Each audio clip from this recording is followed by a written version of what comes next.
Wow,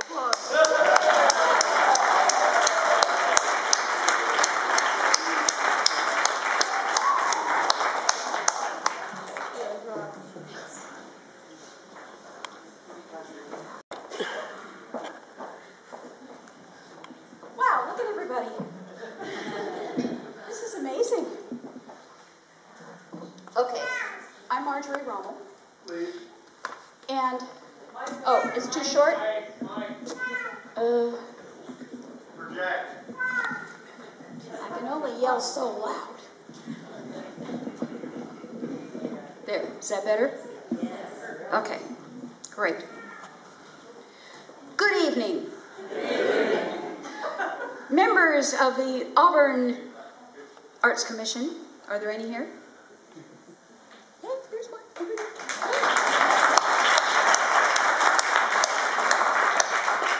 Members of the Auburn City Council. Do you have any of those? Yay! And the rest of you are all special guests. Yay! Woohoo! Thank you all so much for being here tonight. We're here to join Auburn Poet Laureate Richard Wicked Dick Brugger,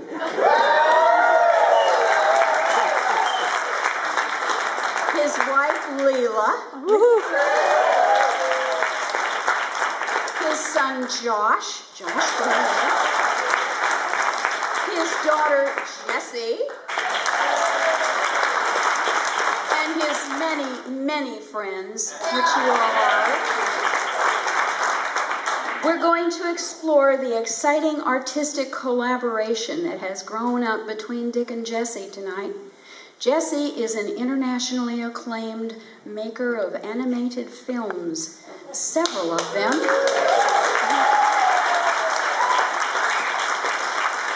Several of them featuring her father, the poet Wicked Dick Brugger.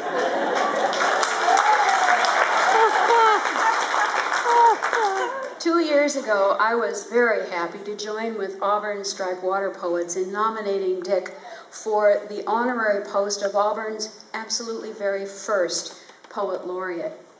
We saw the laureateship as an opportunity to return poetry, reading, and all the literary arts to greater appreciation in Auburn, and by golly, it's worked. Couldn't think of a better, more appropriate person to be our first Poet Laureate than Dick, and clearly we were right. Dick's presence as an Auburn Poet Laureate has sparked a new interest in poetry, the literary arts, and by extension, all the arts. Because they're all, you know, they say a lesson in one art is a lesson in any other. Well, it's pretty much true. This year alone, we have no fewer than 3 regular reading venues in Auburn, a poetry workshop coming on the 27th of April, a wonderful concert of poetry and music right here in the theater on April 30th. It's going to be a blast. Now, let's see. This is all scribbled up, you can't imagine. Dick bears his laurels with dignity and humor. He represents the city of Auburn. Hard on the humor. He represents the city of Auburn and the Auburn community to itself and to its neighbors. And he acts as an enthusiastic MC for the increasingly open conversation of community interest and involvement in and around poetry and the literary arts across the generations, across every possible divide you could imagine. It's all coming together. Community supporter. He's an active member of Auburn Kiwanis and Holy Family Catholic Church. In 1983, he was named Auburn Area Citizen of the Year, and in his honor, the City of Auburn City Council designated February 13th, 2009 as Dick Brugger Day.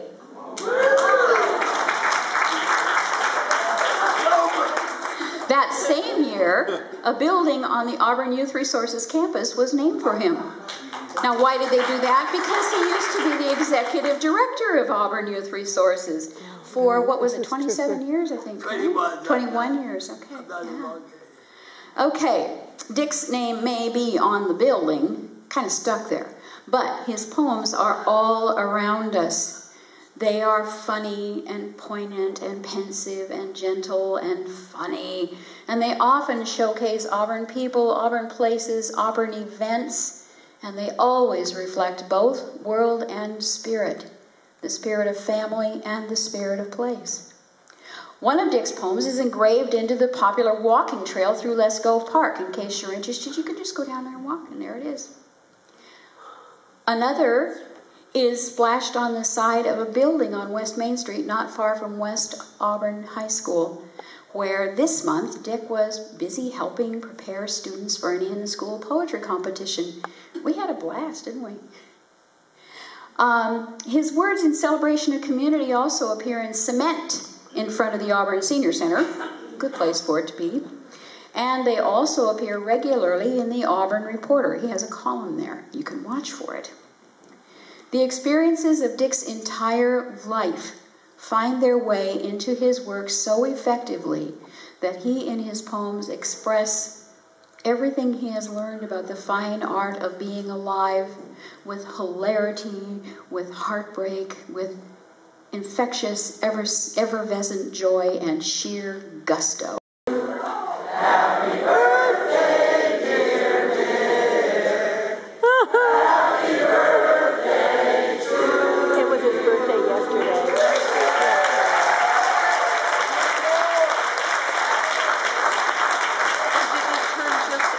I give you Auburn Poet Laureate Dick Brugger.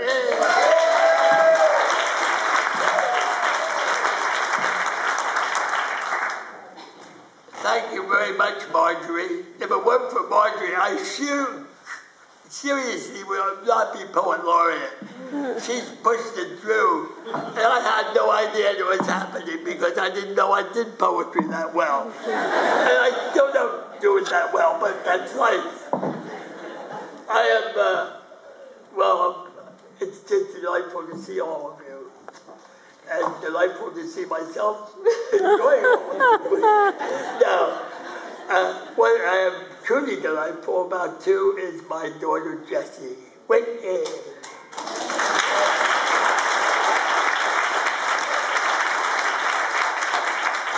We have had entirely too much fun since I picked her up at the airport on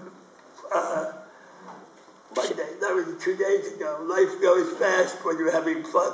But anyhow, I want to say that, I'm going to say a lot about Jessie, but I'm going to let Jessie say something about herself now.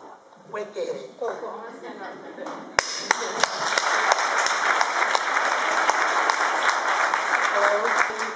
Sorry. So I'm going to start off by saying I went to Concordia University in Montreal, whoa. And my teacher said to the class, I want you to all write an artist statement and tell about your influences. And I went home and I was like, okay, cool. And I wrote this thing. I was like, I'm influenced by Goya, by Dostoevsky, by Van Gogh. And I went back and I was like all proud of all these artists I knew. And then I went, and I went back and gave it to my teacher. And he looked at it, or like the next day he was like, Jessie, no. And I'm like, what's wrong? That's what I'm influenced by. He's like, did Goya raise you? And I was like, no. And he's like, well, did Van Gogh raise you? And I was like, no. Who raised you? Where did you come from? I said, I came from Auburn. And he's like, well, what's Auburn like? Where did you come from? Who are you? And you're painting these things about the Virgin Mary. Why are you doing that? I was like, well, my dad was a priest. Well, that's who you are. Why are you doing the Virgin Mary? Why are you interested in that? Well, my she's a strong woman. She loves Canada. She's a strong woman. Well, that's who you are. And tell me about Auburn. Tell me about where you came from. And I'm like, okay, well, and I started to realize that like the best art, or the artists that talk about where they came from and who they are, that made sense. And my dad does that, and so I've always been into his art. And another thing I just want to say quick is, the first time I was in this theater was when I was 7 years old, and my dad made me and my brother audition for this play. My brother loved acting, and I am no actor. And we got up here, and they were like, dance and sing, and we were like, oh, God. And I was like jumping around, and my dad, my parents are like, "You're great, you're amazing, you're wonderful." And I went back home and my dad was like, "We're gonna perform at the Kingdom. We are amazing. All three of us are gonna be in the Kingdom." And we were like, me and my brother were so excited. We're like, "Oh my God, we're gonna be famous." And we were just like, well, that's never gonna happen.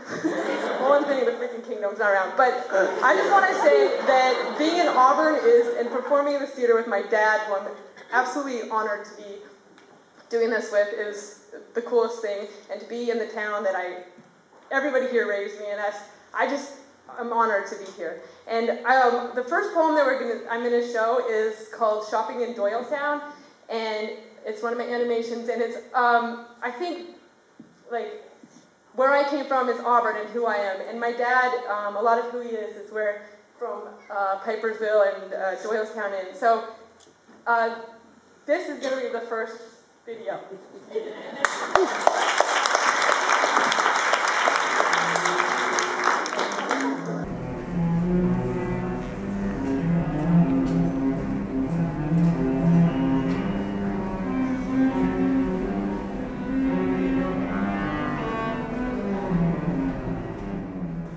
Shopping in Doylestown. My father stands erect, white shirt, bow tie, pants pulled too high, a shuffle of sorts until you know him, awkward, preoccupied, a multitude of friends. Takes Joey and me everywhere in our big floppy brown Buick. In the back seat, we sink into oblivion until we have to saddle crates of produce on the way home from Doylestown. Once close to home, my father singing on the top of his lungs, "Do, do, nicht mehr and Herzen, do," brings the Buick to an abrupt stop, backs up, picks up a hobo on the side of the road. "My name is Franz. These are my sons Joseph and Richard. Who are you?" "My name is John." We pass by our inn, the Pipersville Inn. Stop at the Oddsville Inn, the Harrow, the Four Winds, Ferndale, Regalsville, and Robbinsville hotels, all the way to Easton. Each time we enter the bar, my father introduces us all. "My name is Franz. My friend John and my sons Joseph and Richard give us a drink." At Easton, rounding the town square, my father says into the now woozy hobo, "Goodbye, John. This is as far as we go." Returning home, my infuriated mother asks, "Where have you been?" "Listen, Ida, we saw this tramp on the side of the road. He would have gotten here right at lunchtime when everybody's busy. Get him out of here as far as I could, I did. My God, Franz, I needed the peas, the potatoes, and lettuce."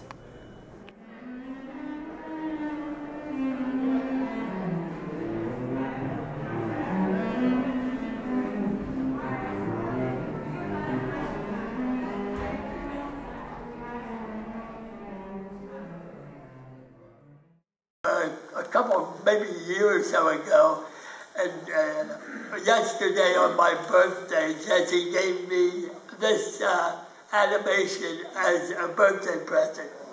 So I was absolutely thrilled because that poem meant a lot to me. And as Jessie said, my best poetry is about who I know and the people I live with, and some of it's wicked.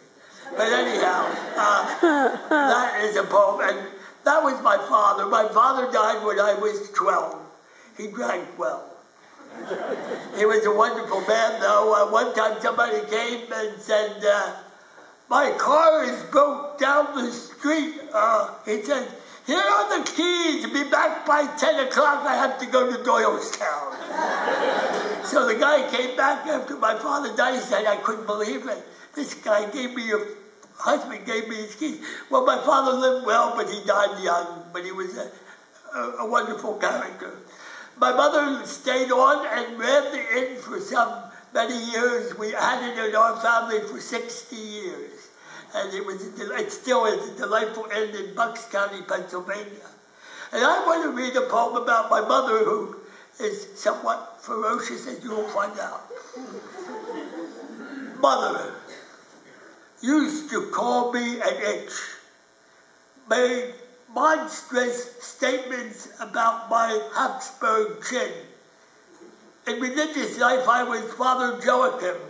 She delighted in calling me my son Joachim. My brother Joe was a sloth, an orangutan, a hippopotamus, rhinoceros, more intimately a horn-rimmed jackass. Joe would say, "Oh, mother, you love me so." She would just laugh. As a young girl amidst filigree and ornate chandeliers at a Washington, D.C. ball, she flipped off a gentleman's toupee in a dare. Mother said she always regretted that. Sometimes I wonder. In the ambience of fine linen, cut glass, sterling silver luncheon for well-to-do ladies, my Aunt asked her, "Ida, will you say grace?" All the women bowed their heads as my mother said, "Dear God, forgive me for eating with all these Protestants."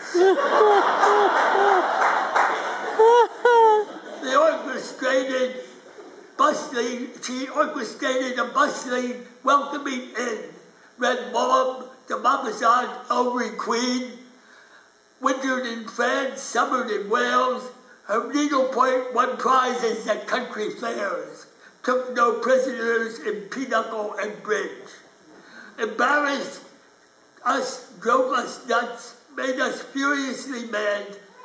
The day she died, we were lost.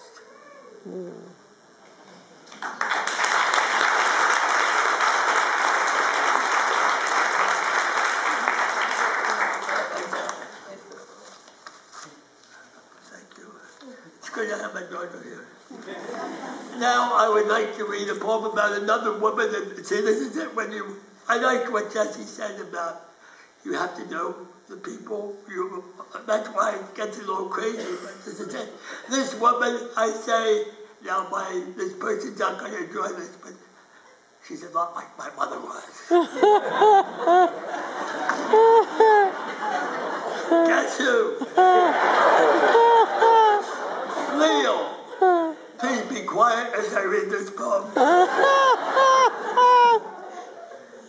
Not one non-competitive bone in her body.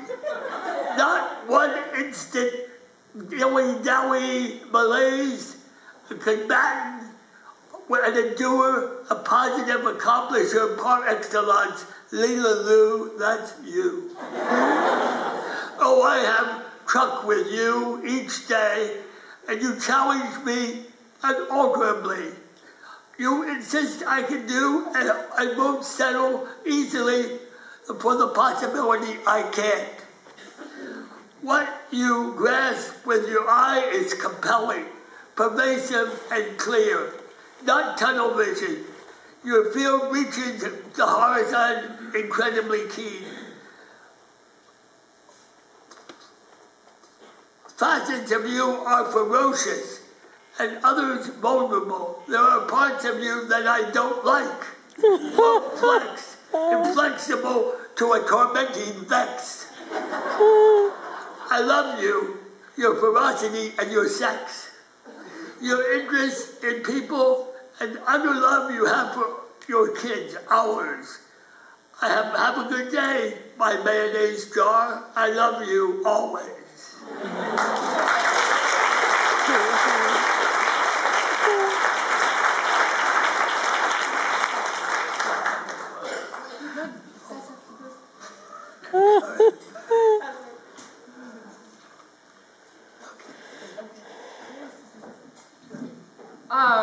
Okay, so the next video that I'm going to show is called 381 East Cordova Street. I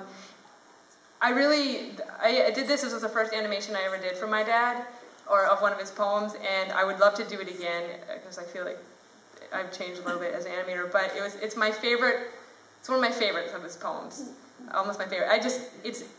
To me, it's incredible. I feel like I don't know if you all have seen it before. I guess you can see it now. But the way that a priest and this becomes like so humble. I look at it kind of like as an outsider, not like, it is my dad, but it's between this priest and like a prostitute or a down and out person, and I just feel that it's really interesting because you can kind of put yourself in either position. I guess we've all had been in either position. Well, not really. That doesn't really.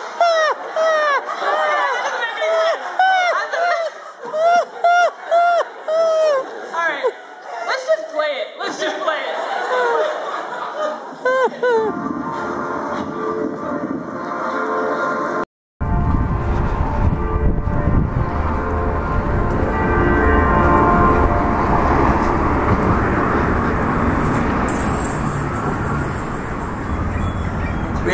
East Cordova Street.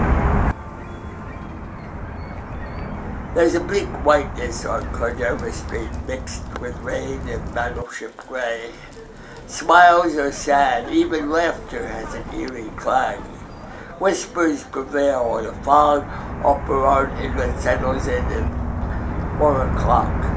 As the Sisters sandwich line wraps itself halfway around the block to the back alley, where wine, urine, vanilla extract, and aftershave commingle into sickly sweet stench.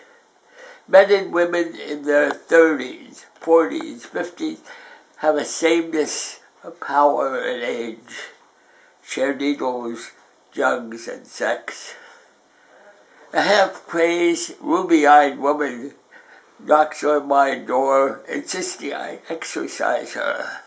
I protest with words she can't understand, like needing the Archbishop's blessing and needing the holiness I do not have. Nothing I say matters. In frustration, they give her my blessing, the one I bestow on a child, a rosary, a holy card. She thanks me. I watch her step out my door, walk down steps to the sidewalk, bolt across Cordova Street, not looking east or west. Oblivious to swirling traffic, she makes it, I wonder how.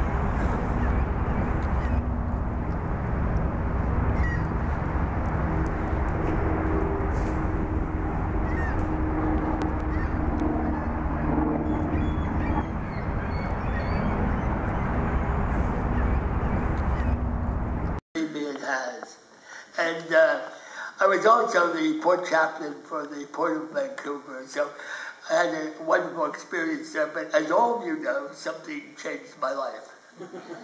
I'd like to read my next poem. On a Saturday morning, seagulls, sounds, breezes off Burrard Inlet seep in, lone window, sheer gauze curtains flutter. Rectory kitchen, narrow, rectangular drab, basic appliances. Table, 3 chairs. A Greek freighter captain, suave, totally at ease, mesmerizes Lela and me. Tales of the world, the sea, he deferential to the priest in me. I'm nervous. Lela, well-traveled herself, naturally engages him. I pride how she can lie. I believe that he is caught up in his engrossing tale, and I'm unaware he's observing us. As he leaves, he takes me totally by surprise. You two are in love, aren't you? I'm thunderstruck.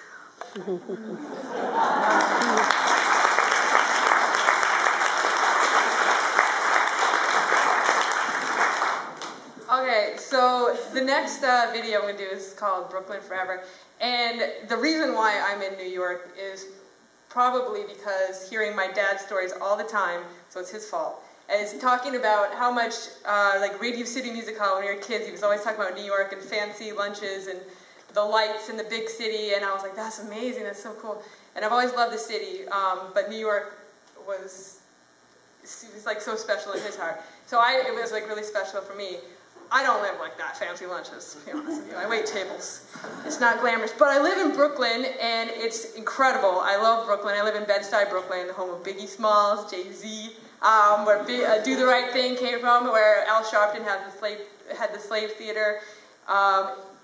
It's amazing. It's changing a lot. It's getting gentrified, but as my roommate always tells me, I always look out the window, I'm like, oh my God, I have this bunch of white people moving. And he's like, you are white. I'm like, oh God, all right. Well, anyway, this song, Brooklyn Forever, is from a hip-hop artist in Brooklyn, and it's his song, and it's his story through my eyes, and I guess that's every animation that I do when I collaborate is, it's their story, my dad's story, his story, but I'm interested in it, and it's like anything.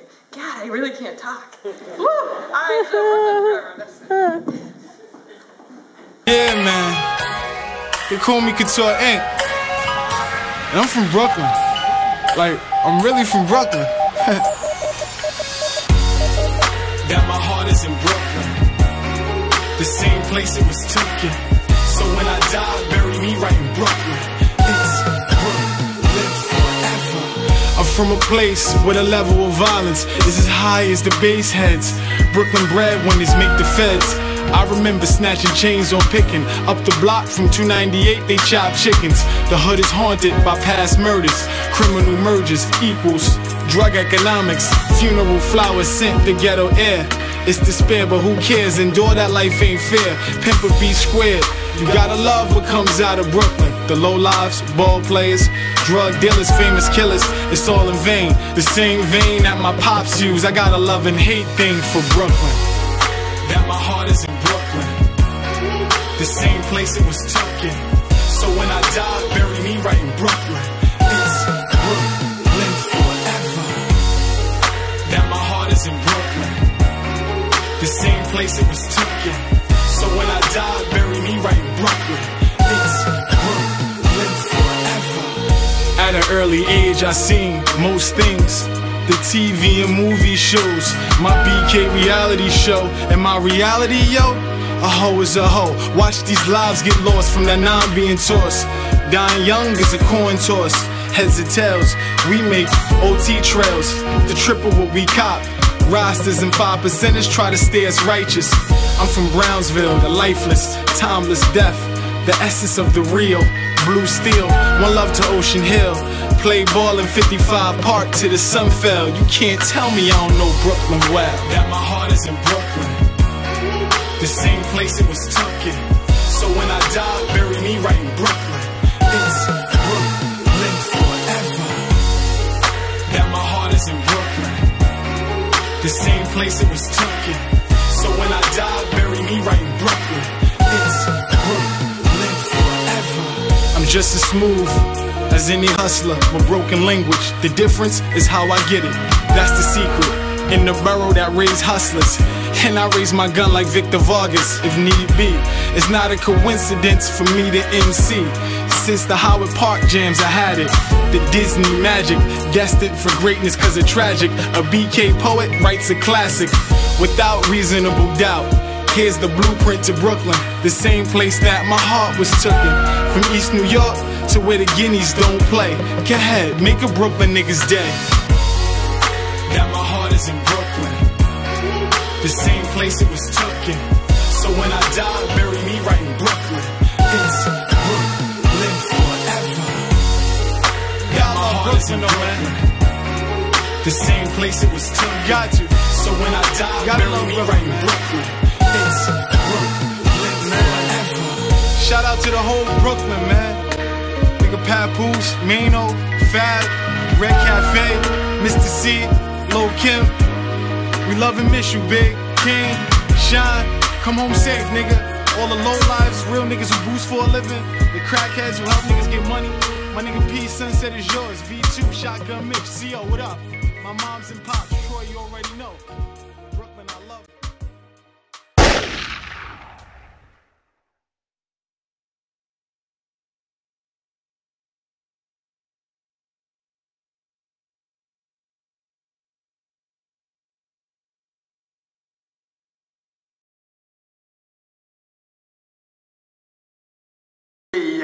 I'm afraid I did.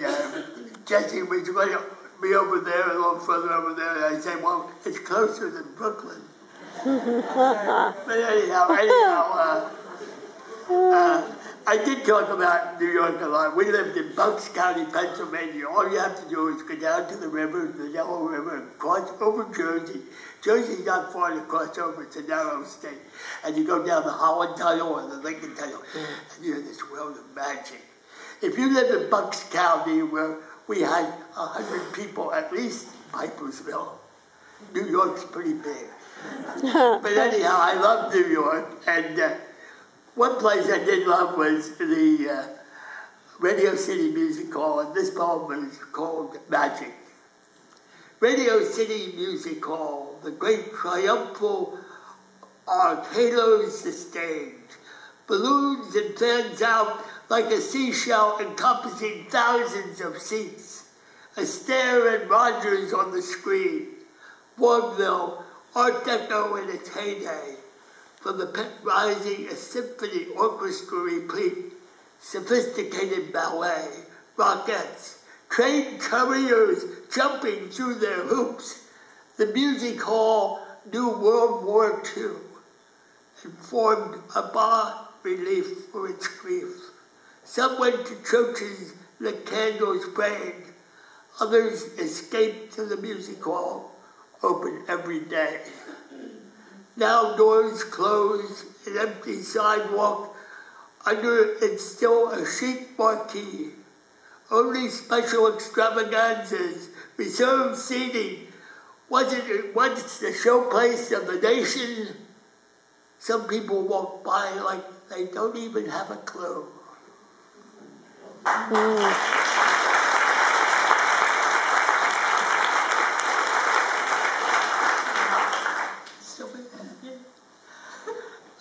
Is Dr. Greeley in the house? Yes.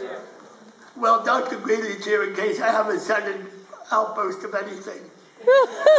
This poem is very profound. And Mike Greeley is not only my friend, but my doctor, and I see him at least once a week. This is called Doctor's Visit. It's a very profound poem. No. On my way to the doctor, the problem I wanted to go for, I have no more. What can I say? I feel faint, or I have no blood pressure. The pressure's on me. I feel I got garbled speech. Talking will be difficult. The nurse will weigh me, pray for me, and an illness will arrive so I can go home, or feeling silly or sick, I'll have to come back again.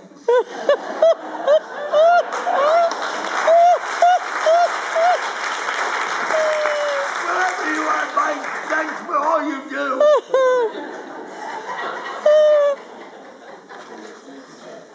Okay, the next video I'm going to do is based on my experience living in New York. Like I said before, I wish I was just an artist, but I'm a waitress. That's what I do. You are an artist. I know, but, well, thank you. But for my day job, I make money waiting tables, and I mean, I'm in good company. Like, people I work with just get off Broadway shows, and then they're like, can I get a job? Or just go off the Rockettes, and so it's a great company that I'm with, but it sucks. I hate waiting tables. Tip your waitress. Because it makes them crazy when you don't.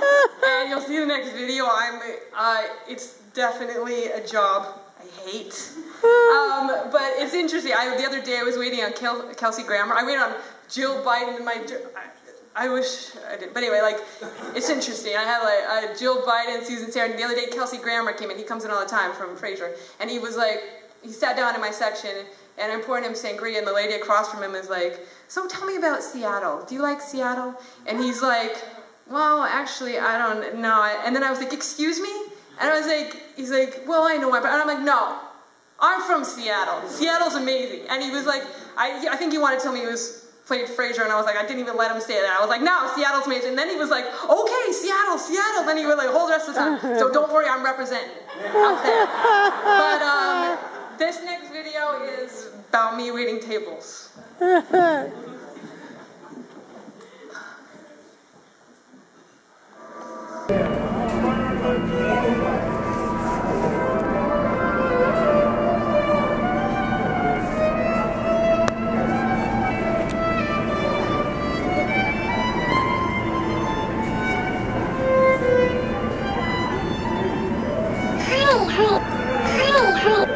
Hi, how are you all doing today? My name is Jessie, and I will be your server. Hi, how are you all doing today? Were you all ready to order? My name is Jessie, and I will be your server. Were you all ready to order? I'm not ready. Also, I want to let you know I'm allergic to a lot of things, okay? I'm allergic to garlic, onions, nuts, all nuts, okay? Candle nuts, peanuts, walnuts.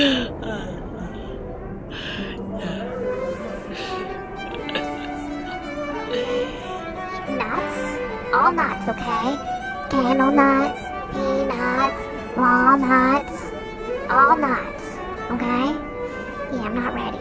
Just let the chef know, though, that I've got a lot of allergies, okay? I'm lactose intolerant. I could eat a whole pig right now. So hungry. Just so hungry. I don't want you to see, so make sure you don't forget that, perfect. okay? Did you know what you wanted to order? Take your order?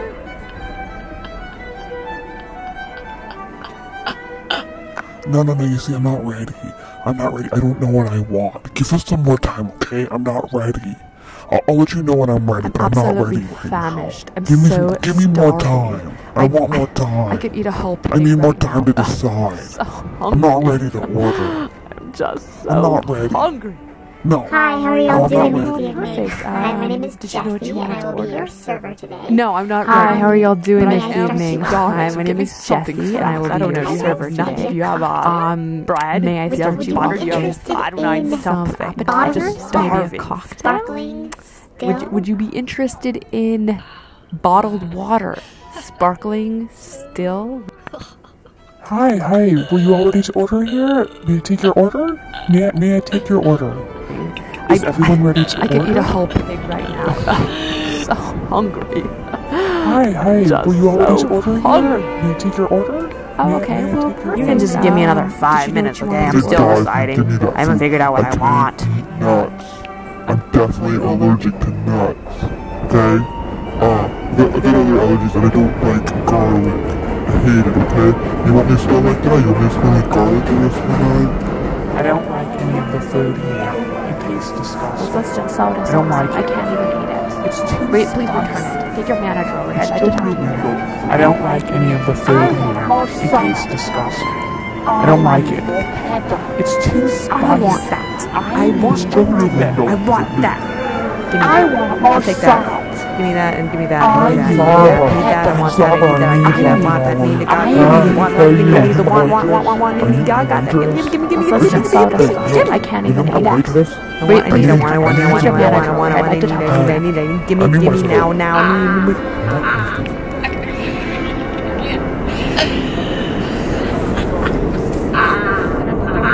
What can I help you with?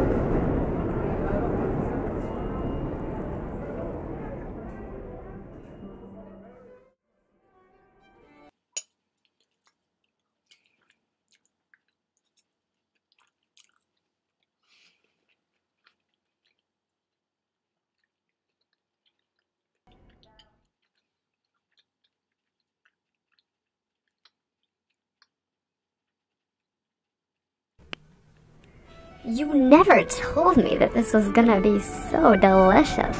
Wow. Who is the chef here?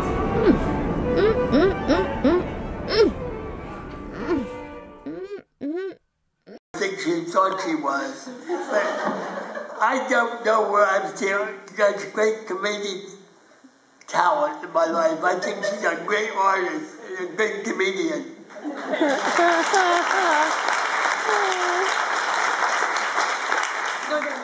Oh, sorry. Oh, well, I have a poem. By the way, I have names for my kids. And you haven't seen much of Josh, but I tell you one thing. If you get to know Josh, he is ferocious. And Josh, I called early on Buffalo. And in case you didn't know, this is Buffalini. But anyhow, I have a poem that is about my son Josh primarily, but my daughter plays a part in it. Different mindsets. Da-da-da-da. At one moment in my son Josh's life, when he was just a small child, skunks predominated.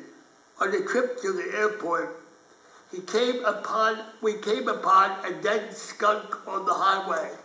My son pleaded that we stop to look at it. We drove by too fast to do that.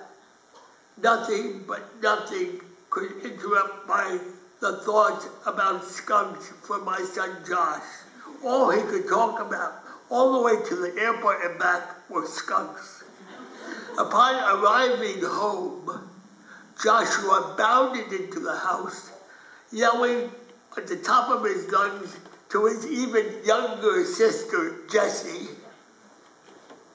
Jessie, guess what? We saw a dead skunk hit by a car. What color was the car, Jessie asked.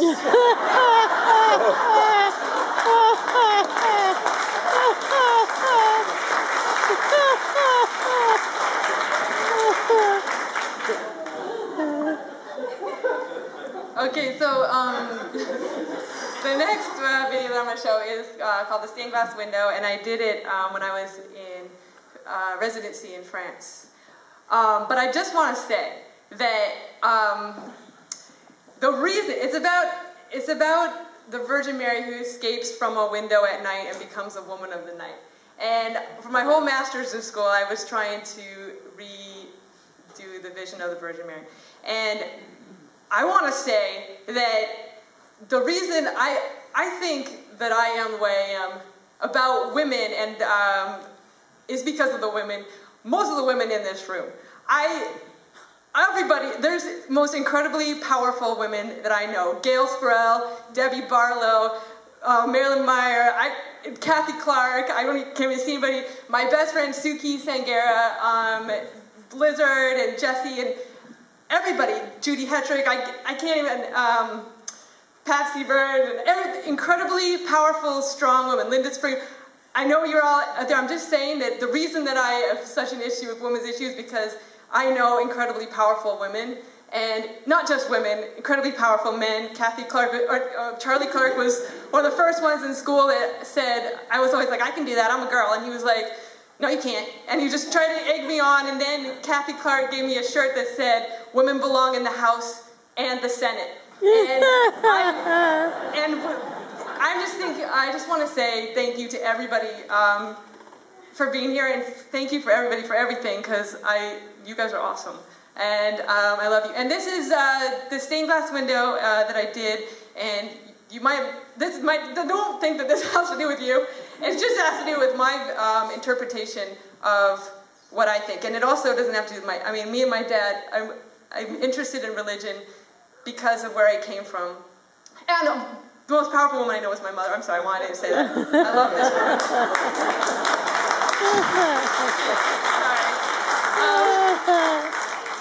But this is a stained glass window. I don't know.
Wow.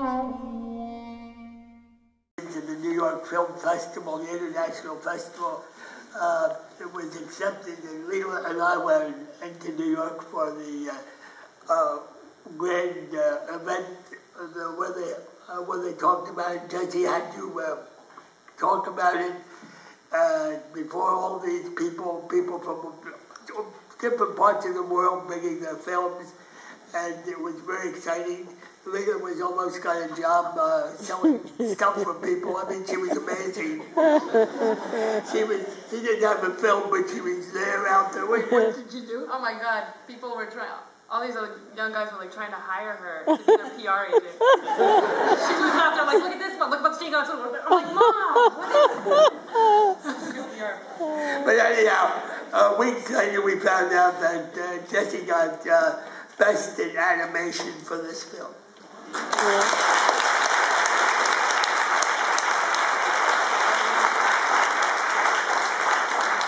I'm not sure how this film gets in there, but by the way, I was for 6 months shy of 50 years old to the day that Jessie was born. But I was 50 years old my first time in a tent. I lived a very particular life in Bucks County.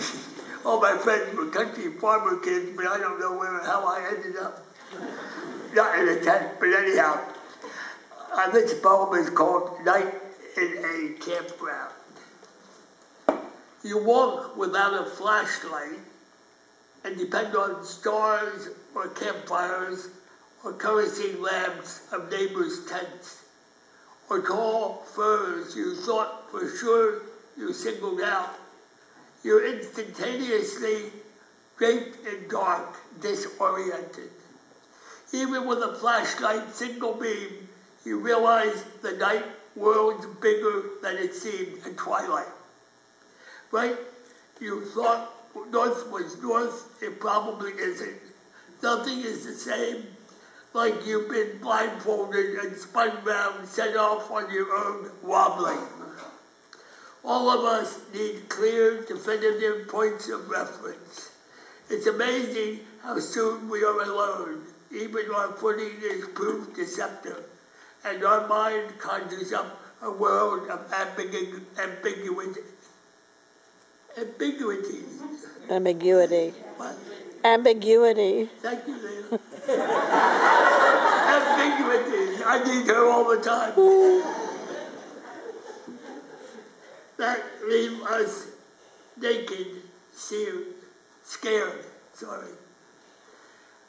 The night breezes taunt us, and the myriad of trees sway as fear makes us freeze. Only moments before there was light enough not to be afraid, not to be feared of the night, not to be feared of the night.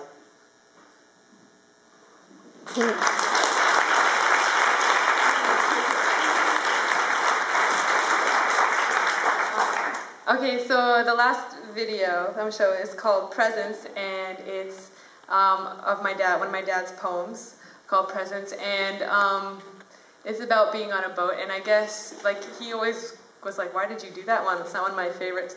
Or I think he likes it now, but to me it was really, I love it because it's just nature, and I'm not near nature anymore, and and I did work on a boat with David Main and Dave Carney up there. Just thank you for coming. And and something about being on the water, and it's definitely different than being in a rowboat, because I was at a catamaran, but something about nature and the water that is so powerful, and I find my dad's poem very powerful. So here it is.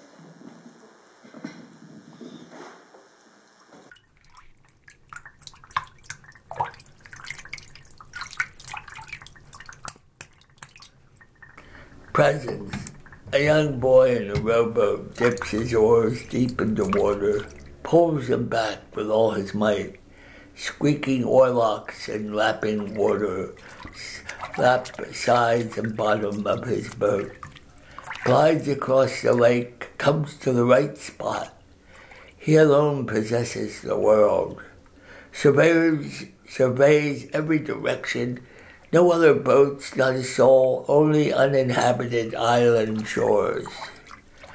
The flutter of a bird or two, a flock of geese in the distance, the solitary eruption of a jumping fish, the monitory noisiness of his own settling down. Oars aloft, dripping in final drops. He tests his voice with a frail hi, then barrels out with a vengeance. Hello! Echoes vibrate clear across the horizon and beyond. Shivers go up and down his spine, takes stock of all around him, stirs aright, plunges deep his oars, works his way back home.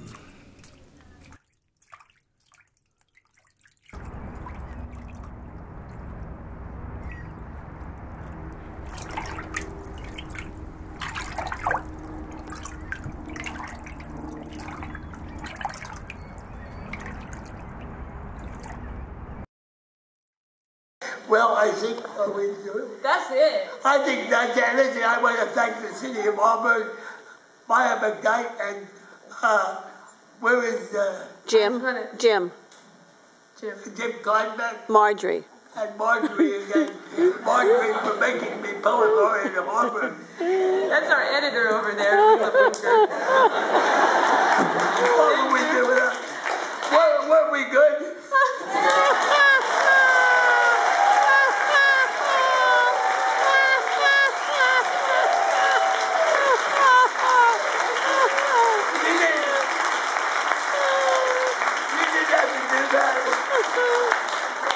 Thank you for coming. You guys are amazing. I'm so honored to be here with my dad and so honored that you guys are all here. So I just thank you. Thank you so much.